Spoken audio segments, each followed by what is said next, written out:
성령 보혜사. 잃은 양을 찾으며 상한 자를 고치고 죄인인 돕소서. 성령 보혜사. 우리 마음의 평강을 이슬같이 내리사 열매 맺게 하소서. 성령 보혜사.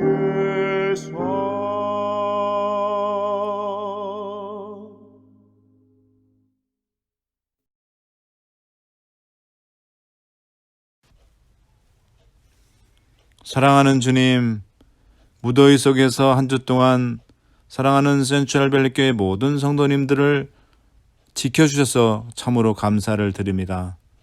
이 시간 한 주간의 모든 일들을 내려놓고 주님의 생명의 말씀을 듣고자 모였습니다.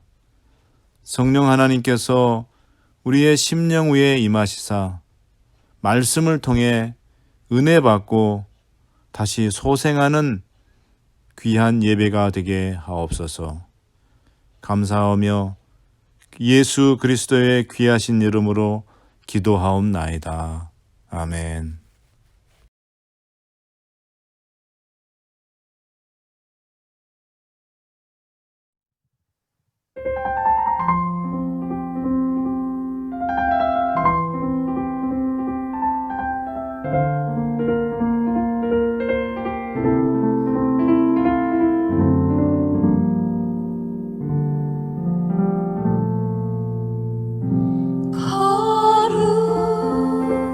거룩하신 하나님 주께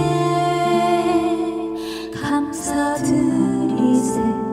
날 위해 이 땅에 오신 독생자 예수, 나의 마음과 뜻 다해 주를 사랑합니다. 날 위해 이 땅에 오신 독생자 예수, 내가 약할 때 강함주고 강할 때 우리를 부욕해 하신 나의 주 감사. 내가 약할 때 강함주고 강할 때 우리를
하나님의 말씀 앞에 오신 여러분들을 환영합니다.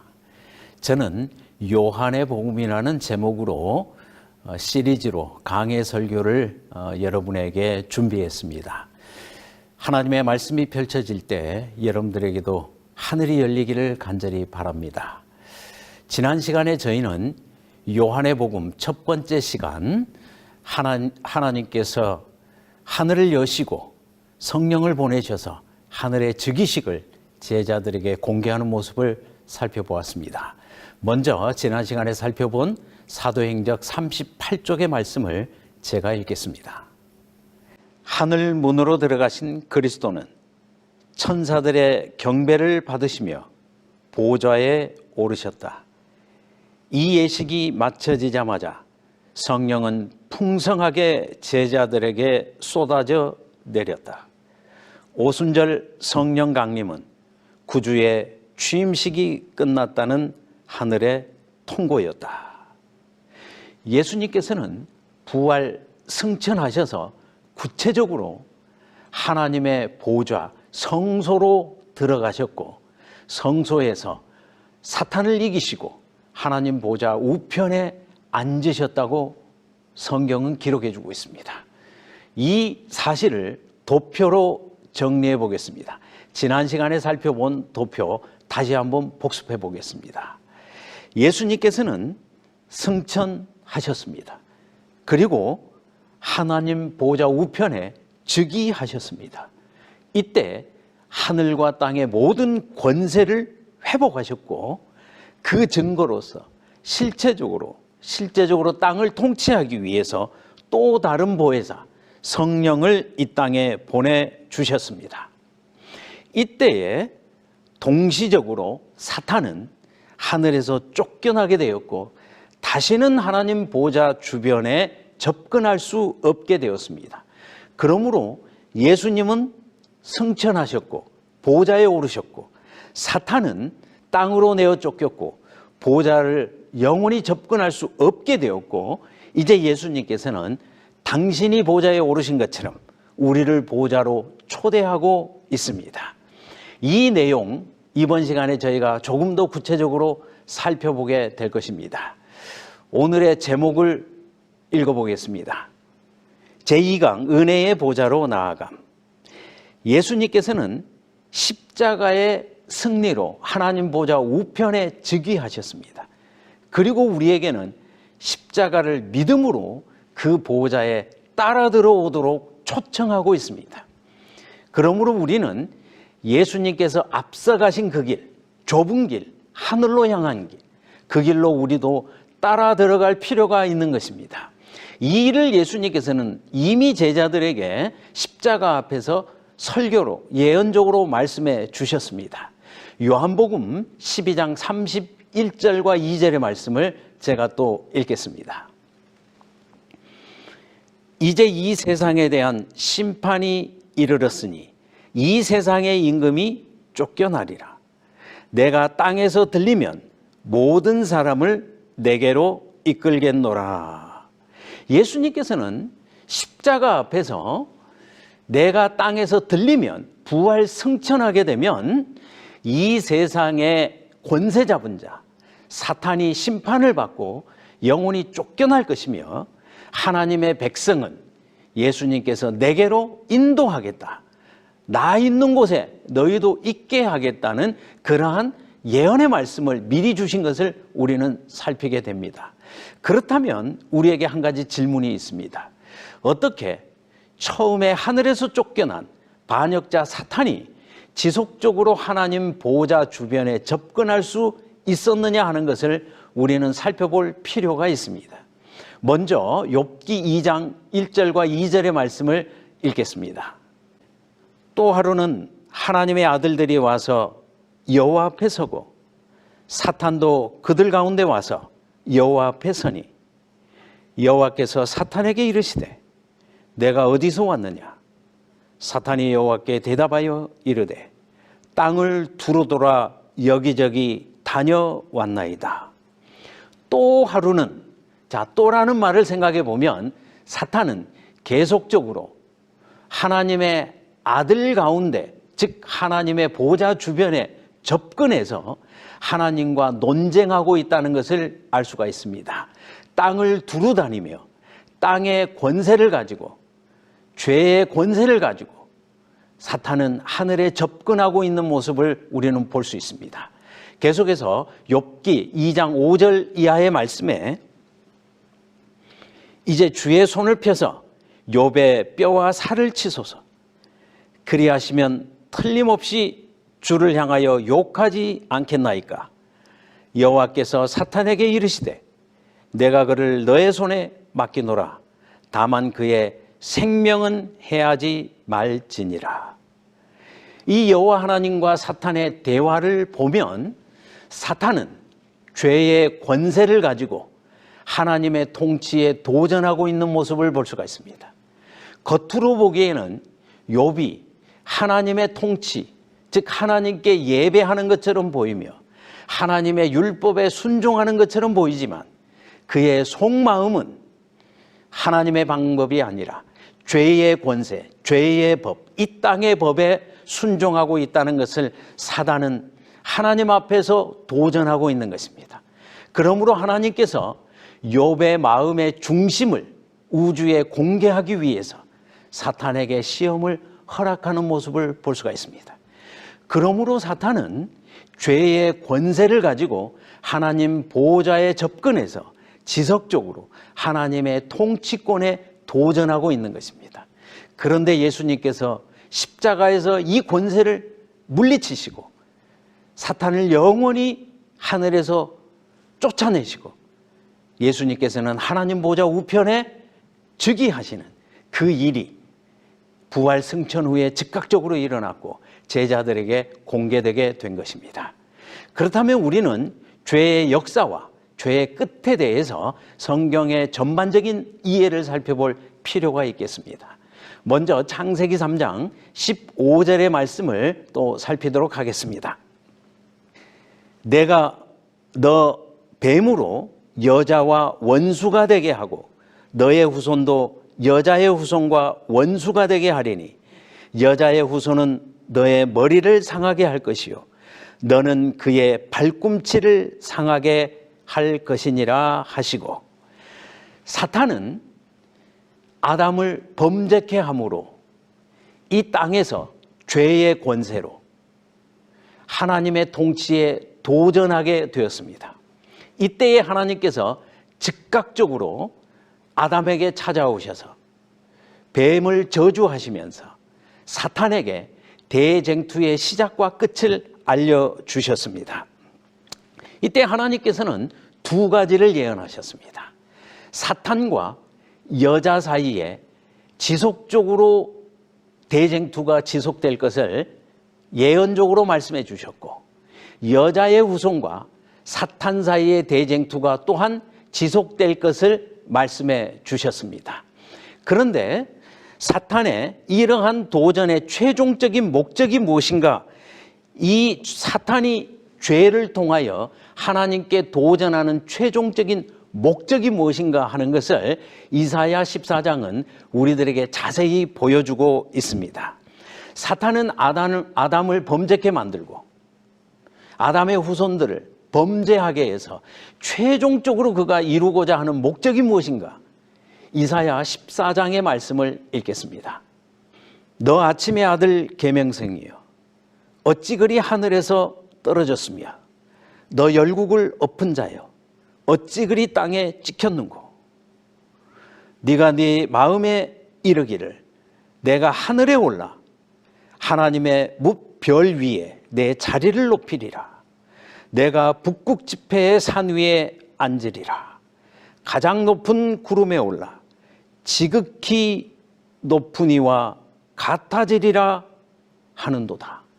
사탄의 최종적인 목적은 하나님의 보좌에 이르는 것이며 보좌에 앉으신 하나님과 같아지는 것이 사탄이 아담을 타락시키고 우리에게 죄를 유혹하는 최종적인 이유입니다. 사탄은 하늘에 접근해서 하나님의 보좌에 접근해서 하나님께 도전하며 죄의 권세를 가지고 이 땅의 지배권을 찬탈하려고 하는 것이 사탄의 최종적인 목적입니다. 그런데 하나님께서는 이 일을 위해서 사탄과 여자와의 전쟁, 사탄과 여자의 후손과의 전쟁을 예언적으로 말씀해 주시고, 이 전쟁에서 예수님께서 초림하셔서 승리하실 것을 말씀해 주셨습니다. 갈라디아 4장 4절 이하의 말씀을 읽겠습니다. 때가 참에 하나님이 그 아들을 보내사 여자에게서 나게 하시고 율법 아래 나게 하신 것은 율법 아래 있는 자들을 속량하시고 우리로 아들의 명분을 얻게 하려 하심이라. 창세기 3장 15절에서는 여자의 후손을 약속해 주셨습니다. 그런데 예수님께서는 그 약속을 성취하기 위해서 여자에게서 탄생하시고 마리아에게서 탄생하시고 십자가를 통하여 사탄을 이기는 창세기 3장 15절의 예언을 완성하는 그 일을 이루게 된 것입니다. 그러므로 창세기 3장에서 예언된 여자가 여자의 후손을 낳을 것이라는 이 하나님의 예언은 초림을 통하여 성취되었으며, 이것은 대쟁투의 가장 중심적인 대쟁투의 클라이맥스를 우리들에게 알려주고 있는 것이며, 그것이 예수님의 초림과 부활과 승천과 하늘 즉위식으로 이어지고 있다는 것을 우리는 알 수가 있습니다. 이 부분을 다시 한번 정리해서 도표로 보겠습니다. 창세기 3장 15절은 대쟁투에 관한 예언적인 말씀입니다. 이 예언에서 하나님께서는 사탄과 여자 사이에 전쟁이 있을 것이다. 두 번째는 사탄과 여자의 후손 사이에 전쟁이 있을 것이라고 예언해 주었습니다. 그런데 이 예언을 좀 더 자세하게, 그리고 십자가 이후에 총정리해서 보여주고 있는 것이 요한계시록 12장의 말씀입니다. 오늘 저는 구체적으로 요한계시록 12장의 말씀을 펼치게 될 것입니다. 이 부분을 먼저 도표로 살펴보도록 하겠습니다. 계시록 12장은 창세기 3장에서 예언된 대쟁투를 총정리하고 있습니다. 역시 계시록 12장도 사탄과 여자와의 전쟁, 사탄과 여자의 후손과의 전쟁을 긴 역사를 통해서 정리해주고 있다는 것을 우리는 결과적으로 보게 됩니다. 이제 계시록 12장의 본문의 말씀을 처음부터 차근차근 읽어보도록 하겠습니다. 다 같이 본인의 성경을 펼치시고 계시록 12장 1절부터 말씀을 읽도록 하겠습니다. 제가 1절과 2절을 읽겠습니다. 하늘에 큰 이적이 보이니 해를 입은 한 여자가 있는데 그 발 아래는 달이 있고 그 머리에는 12별의 관을 썼더라. 이 여자가 아이를 베어 해산하게 되매 아파서 애를 쓰며 부르짖더라. 자, 하늘에 이적이 보였습니다. 여러분께서 요한계시록을 이해하시기 위해서는 요한계시록의 특징을 이해할 필요가 있습니다. 요한계시록은 하나님께서 요한에게 계시, 동영상을 펼쳐 보여주시는 것입니다. 하늘에서 계시가 요한에게 펼쳐지는 것이며, 요한은 하늘에서 펼쳐지는 동영상을 보고 그것을 글로 옮겨 적은 것입니다. 그렇다면 저희들이 요한계시록을 살필 때는 글을 보면서 첫째, 동영상을 상상해야 됩니다. 하나님께서 요한에게 보여주셨던 그 동영상을 우리도 그림을 그리면서 혹은 머릿속으로 상상하면서 그 동영상을 생각하는 것입니다. 자, 머릿속으로 동영상을 한번 상상해 보실까요? 자, 하늘에 계시가 펼쳐지기 시작합니다. 여자가 등장했습니다. 발 아래는 달이 있습니다. 해를 옷 입었습니다. 여자의 주변이 환하게 비치고 있다는 뜻이겠지요. 그런가 하면 12별의 찬란한 모습을 그가 또한 지니고 있습니다. 이 계시가 주어질 때 요한계시록의 흐름을 살펴보면 다섯째, 여섯째의 나팔과 함께 하늘에 해, 달, 별이 어두워지며 마태이 24장의 예언처럼 그날 환란 후에 즉시 해가 어두워지고 달이 빛을 내지 아니하며 별들이 땅에 떨어지고 하늘의 권능들이 흔들리는, 즉 이 계시록 12장의 예언의 말씀이 주어질 때 세상 주변은 점점 어두워지면서 하늘의 해, 달, 별이 빛을 잃어가는 그런 상황이었습니다. 이 땅이 어두워지는 이때에 한 장면이 열리는데 해, 달, 별을 환하게 옷 입고 나타나는 한 여인의 모습이 등장하고 있습니다. 얼마나 대조적인 장면입니까? 이 여자가 하나님의 백성을 상징한다는 것을 여러분들은 다 아실 것입니다. 그러므로 세상이 어두워질 때 하나님의 백성, 하나님의 교회에는 여전히 빛이 임하고 있다는 것을 이 계시는 보여주고 있습니다. 그런데 이 여자, 빛을 덧입고 있는 이 여자는 아이를 낳기 위해서 해산의 고통을 산고를 겪고 있습니다. 이 말씀은 창세기 15장의 말씀을 생각나게 합니다.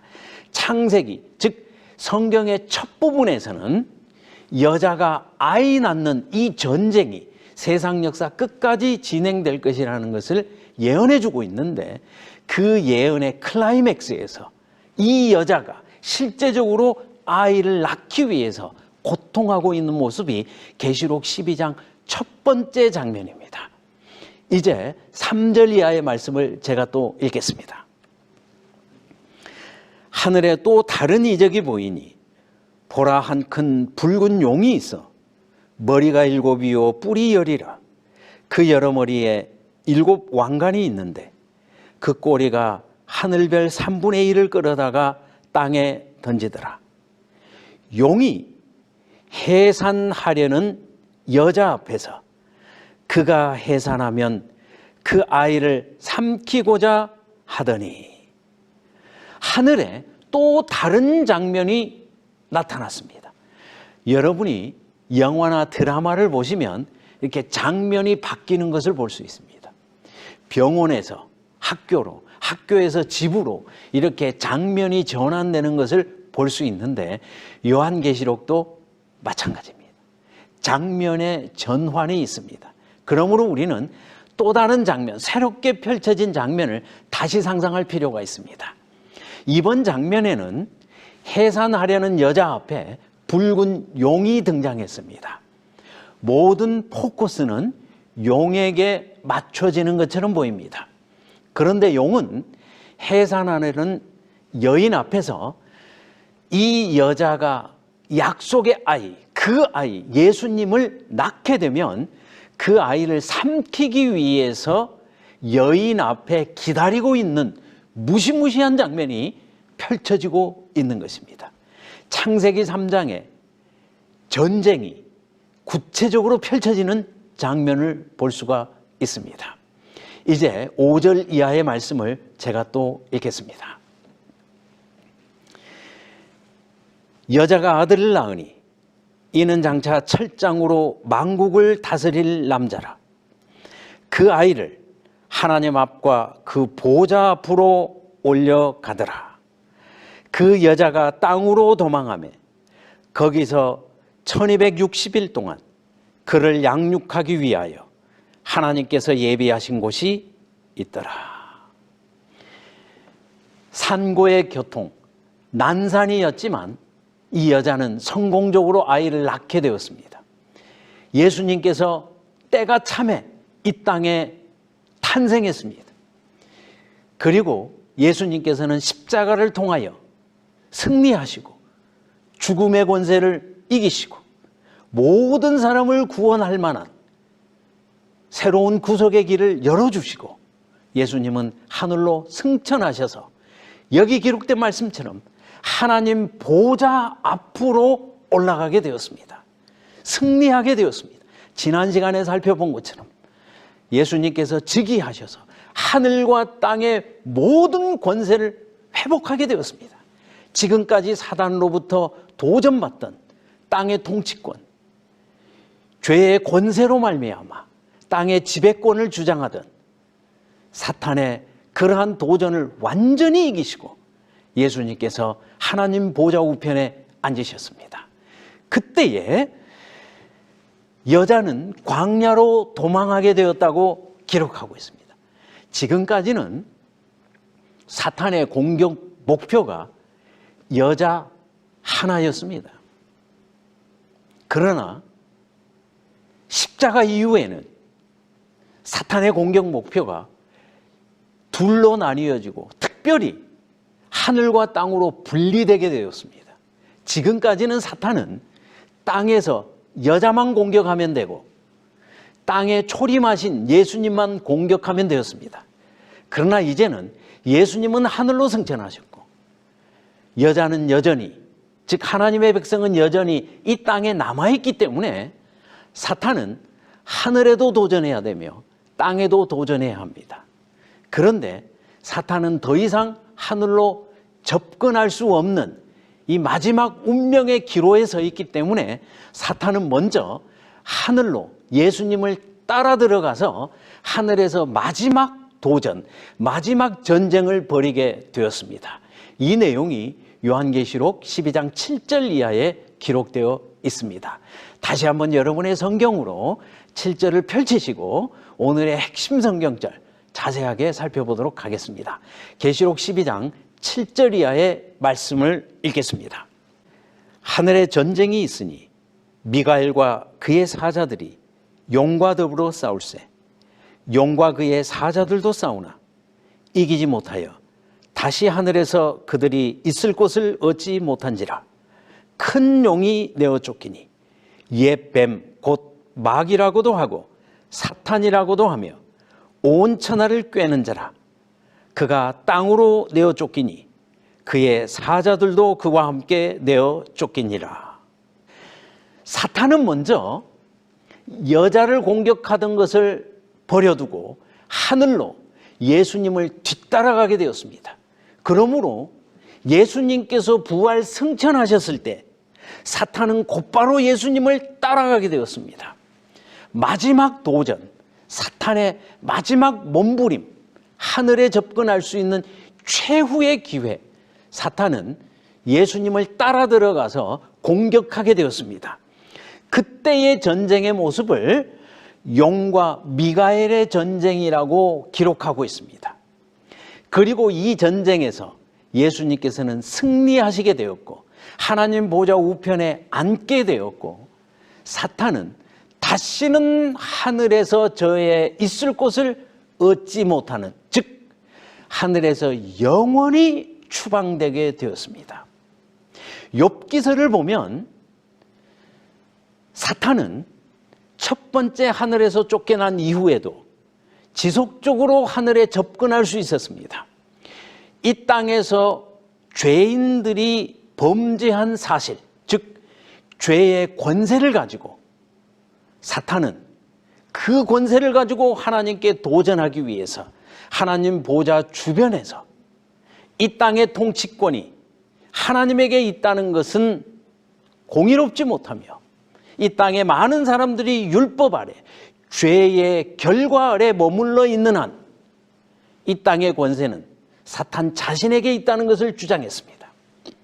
그러나 예수님께서는 십자가에서 모든 죄의 문제를 해결하시고 하늘에 오르셨을 때 하늘에서는 그리스도와 사탄 사이에 결정적인 전쟁이 있게 되었고 이 전쟁은 영적인 전쟁이며 죄의 문제를 해결하기 위한 전쟁이었고 이 전쟁은 십자가로 말미암아 예수님이 승리하셨다는 사실이 온 우주 앞에 증명되게 되었고 이때 예수님은 하늘과 땅의 모든 권세를 가지고 하나님 보좌 우편에 앉으시게 되었고 반대로 사탄은 하늘에서 영원히 추방되어서 다시는 하늘에 접근하지 못하는 그 최후의 운명을 기다릴 수밖에 없는 그 상황에 이르게 된 것입니다.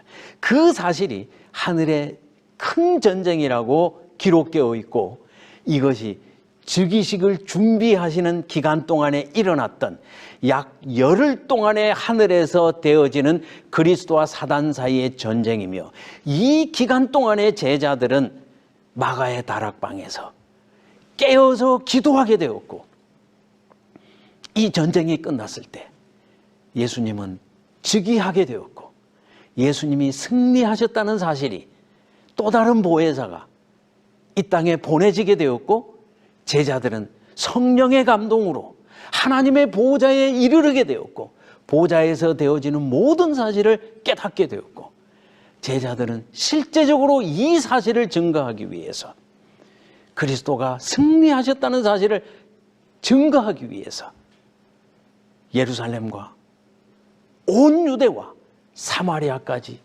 또 땅끝까지 이 복음을 전파하게 된 것입니다. 이제 사탄은 하늘에서 영원히 추방되게 되었습니다.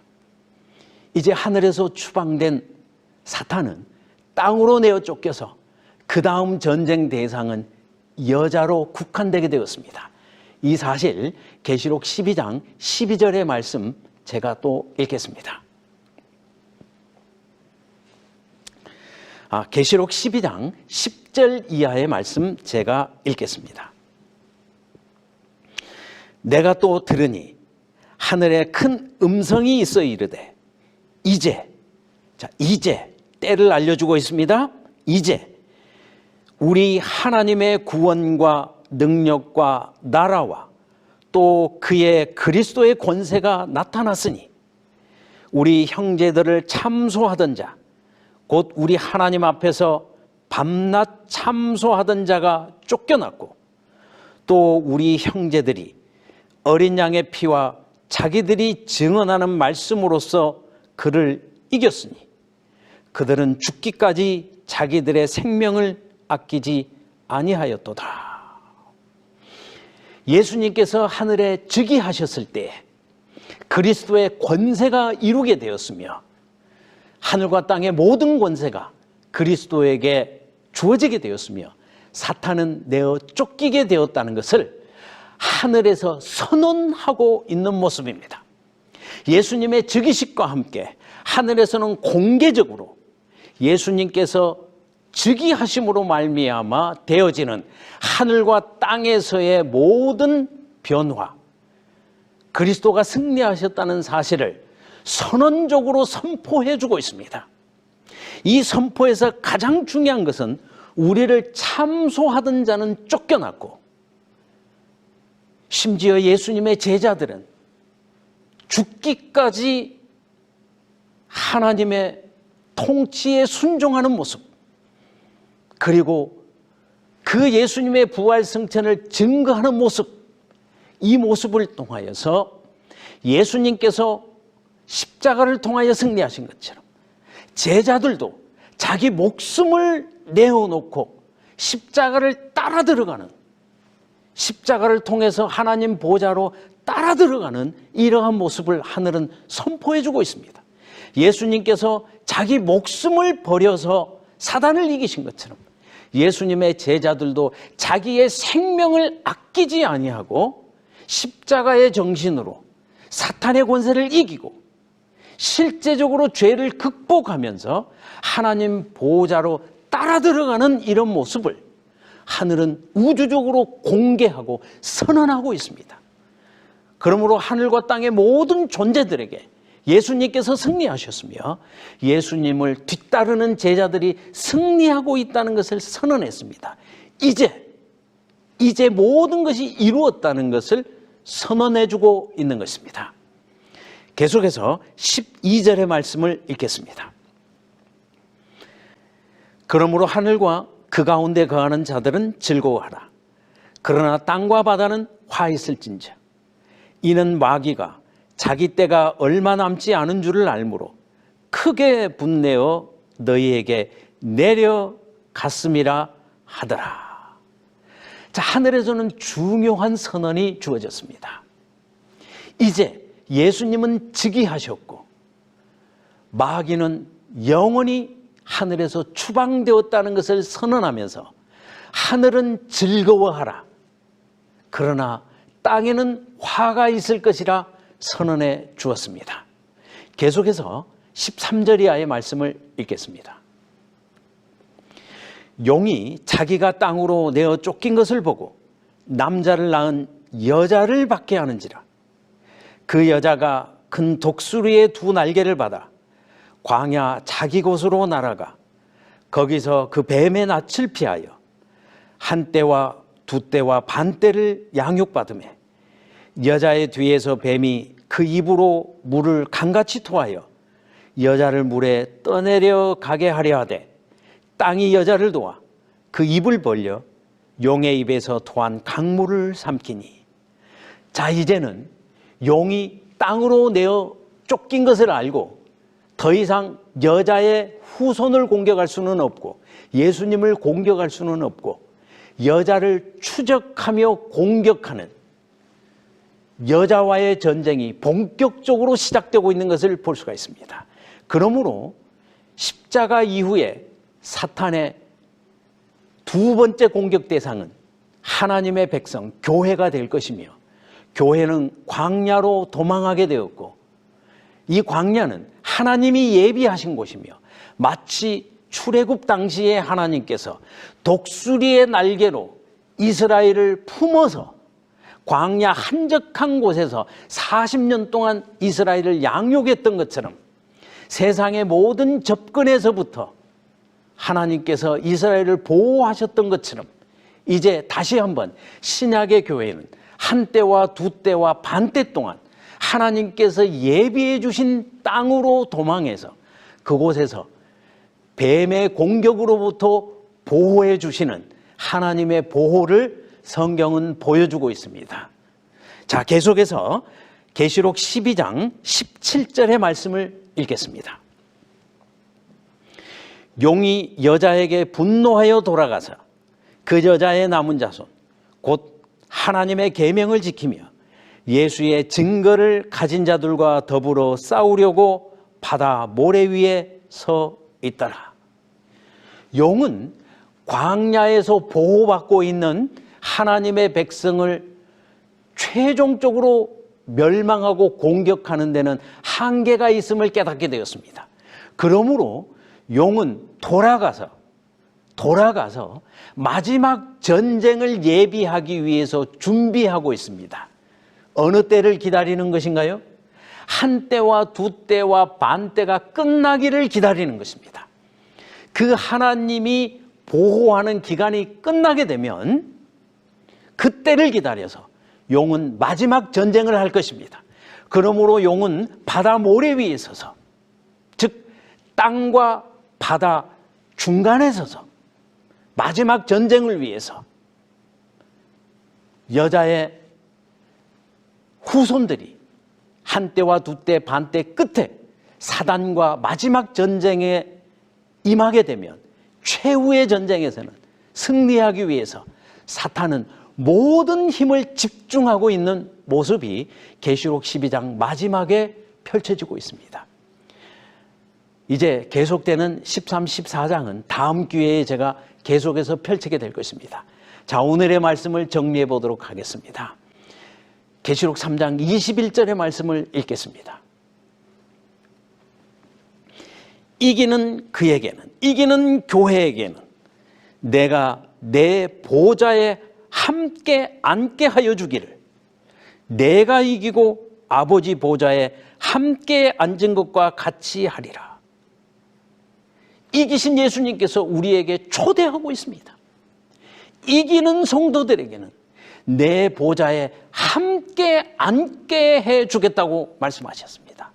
내가 이기고 보좌에 먼저 즉위한 것처럼 너희도 이기고 내 보좌에 함께 앉을 수 있도록 해주겠다고 했습니다. 그리고 히브리서 1장 이하에서는, 히브리서 1장 4절 이하의 말씀에서는 예수님께서 아들이라는 칭호를 받았다는 것을 바울은 우리에게 강조하고 있습니다. 다 같이 히브리서 1장 4절 이하의 말씀 읽겠습니다. 그가, 예수님께서 천사보다 훨씬 뛰어남은 그들보다 더욱 아름다운 이름을 기업으로 얻으심이니 하나님께서 어느 때 천사 중 누구에게 너는 내 아들이라 오늘 내가 너를 낳았다 하셨으며 또 다시 나는 그에게 아버지가 되고 그는 내게 아들이 되리라 하셨느냐. 자, 이 내용의 말씀은 하나님께서 어느 시 언제라도 천사들에게는 내 아들이라 내가 너를 낳았다 말씀하지 아니했다는 것입니다. 그러나 부활 승천하신 예수님에게는 너는 내 아들이라 내가 너를 낳았다고 말씀해 주시고 예수님을 하나님 보좌 우편에 앉히셨다고 바울은 이야기해 주고 있습니다. 그렇습니다. 사실 우리가 성경을 살피면 창세기 1장의 시작은 하나님께서 우리를 창조했다고 시작하고 있습니다. 만들었다고 말씀하셨습니다. 우리는 흙으로부터 지음받은 만들어진 존재였습니다. 천사들도 만들어진 것입니다. 하나님이 창조하셨습니다. 그러나 예수님에게는 낳았다는 표현을 썼습니다. 만드는 것과 낳는 것은 차원이 다른 것입니다. 물건은 만드는 것이지만 자식은 낳는 것입니다. 관계가 다르죠. 구약의 시작은 만들었다로 시작하지만 신약의 시작은 예수님께서 십자가를 통하여 우리를 낳았다고 표현해 주고 있습니다. 천사 중 누구도 하나님이 낳았다는 표현을 쓰지 않았습니다. 그러나 예수님에게는 오늘날 내가 너를 낳았다는 표현을 써주시고 예수님을 아들로 인정해 주시고 우리에게도 아들이 되는 권세를 주셨습니다. 그러므로 신약의 교회는 창조로 시작하지 않고 예수님의 탄생으로 시작하며 예수님을 믿음으로 말미암아 아들이 되는 권세를 주셨다로 시작하고 있습니다. 그러므로 오늘 저는 승천하셔서 하나님 보좌 우편에 앉으신 예수님, 하나님의 맏아들로 모든 권세를 회복하신 예수님, 그리고 그 예수님께서 우리를 하나님의 아들이 되는 권세를 주시면서 그 보좌 앞으로 초대하시는 모습에 대해서 살펴보게 되었습니다.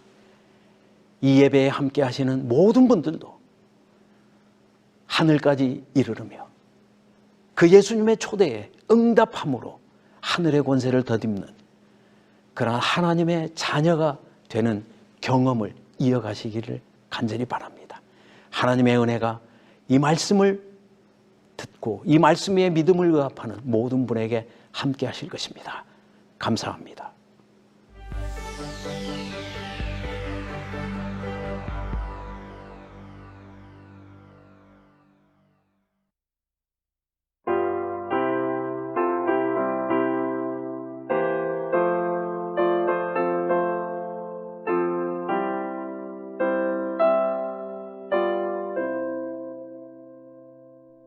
이 기쁜 소식을 온 세상 전하세 근환난 고통을 당하는 자에게 주 믿는 성도들 다 전할 소식은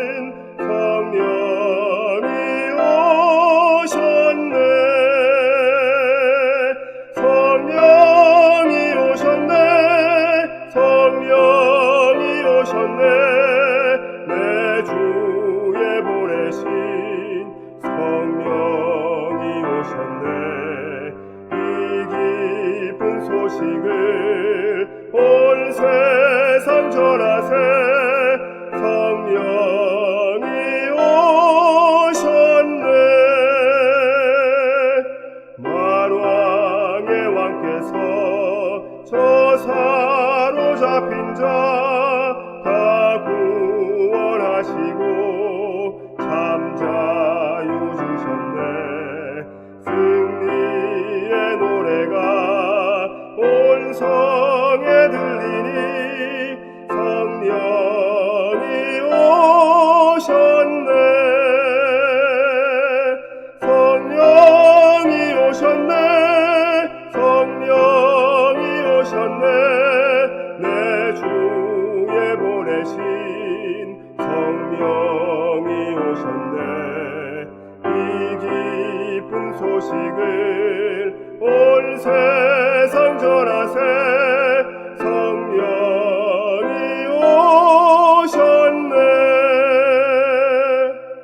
한없는 사랑과 그 크신 은혜를 늘 의심하면서 안 믿는 자에게 내 작은 입으로 곧 증거하리니 성령이 오셨네.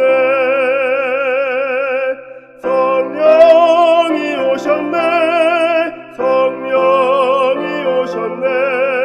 내 주에 보내신 성령이 오셨네. 이 기쁜 소식을 온 세상 전하세. 성령이 오셨네.